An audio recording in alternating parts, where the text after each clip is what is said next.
Hello everyone, আসসালামু আলাইকুম। Welcome my back channel. নিশ্চয়ই আপনারা সবাই ভালো আছেন। আলহামদুলিল্লাহ, আপনাদের দোয়া এবং ভালোবাসায় আমিও ভালো আছি। আর আজকে বরাবরের মতো একটা নতুন রেসিপি নিয়ে হাজির হলাম। আর নতুন রেসিপিটি হচ্ছে চিকেন কাবাব। প্রথমে চিকেন কাবাব তৈরি করার জন্য আমি কয়েক পিস মুরগির বুকের মাংস হাড্ডি ছাড়া সেগুলো নিয়েছি। আর সেগুলো সুন্দরভাবে আমি একটু লবণ দিয়ে একটু পানি দিয়ে জাল করে সেটার ভিতরে আমি সিদ্ধ করে নিচ্ছিলাম প্রথমে। আর এগুলো আপনাদের পুরোটাই দেখাবো যে কীভাবে আমি তৈরি করলাম, খুব সহজে আর খুবই সুস্বাদু হয়েছে।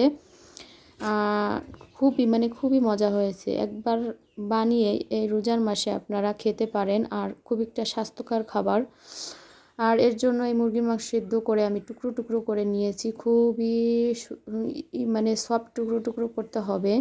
আর তারপরে করে আমি 2টা আলু নিয়েছি, আর নিয়েছি একটা পাউরুটি। আর পাউরুটিটা খুব সহজে সুন্দর করে ভেঙে নিয়েছি। আর এদিকে আমি মরিচ পেঁয়াজ ব্রেস্তা করে নিয়েছি। আর এইগুলোর ভিতরে আমি একটি ম্যাজিক মশলা দিচ্ছি। এই ম্যাজিক মশলা দোকানে 5 টাকা করে কিনতে পাওয়া যায়, আর সেটা দিচ্ছি। এটা খাবারের রুচিটা অনেক বেশি বাড়ায় আর অনেক স্বাদের হয়। আপনারাও পারলে দিয়ে দেবেন, আর না দিলে হবে, কিন্তু দিলে অনেক টেস্টি হয়।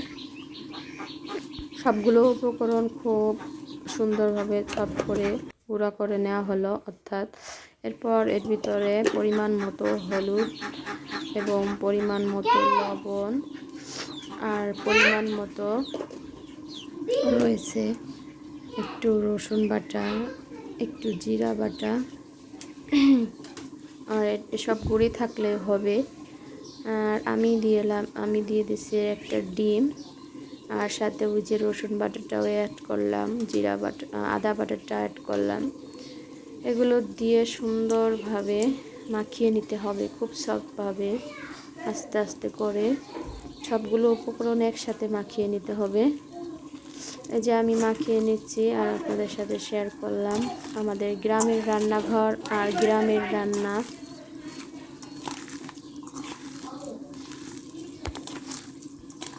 এভাবে সুন্দর করে মাখিয়ে নিতে হবে সফট করে।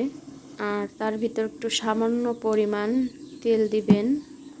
তেল দিলে এই মাখাটা অনেক সফট মনে হবে, অনেক সফট একটু তেল দিলে। আর এভাবে মাখিয়ে নেওয়ার পর 2 হাত দিয়ে সুন্দর করে গোল গোল করে একটা কাবাবের শেপ বানাতে হবে। এই যে আমি বানিয়ে নিয়েছি সুন্দর করে, শেপগুলো দেখতে অনেক সুন্দর হয়েছে।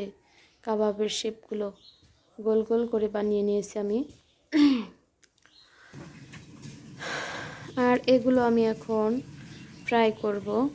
আর তার জন্য আমি ফ্রাই করার জন্য একটি ফ্রাই প্যানে আমি তেল দিয়ে নিলাম। আর তেল দেওয়া একটু গরম হলে তার ভিতর আমি সবগুলো যতটুকু ধরে কাবাবগুলো ফ্রাই করে নেব।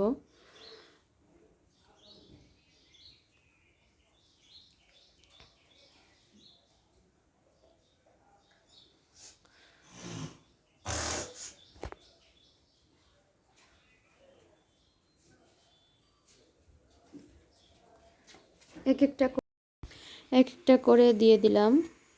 আর এগুলো ফ্রাই করে নিব লাল লাল করে। আর আমরা বানিয়েছি, খুব টেস্টি হয়েছে।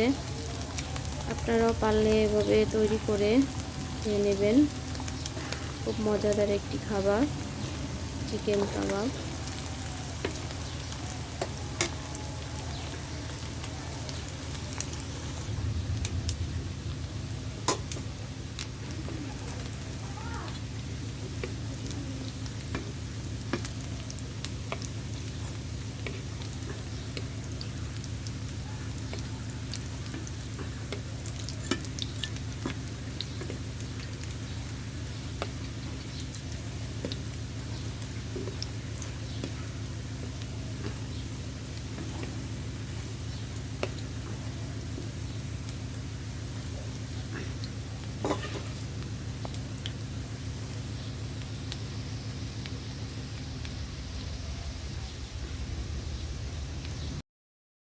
একে একে সবগুলো ফ্রাই করে নিলাম।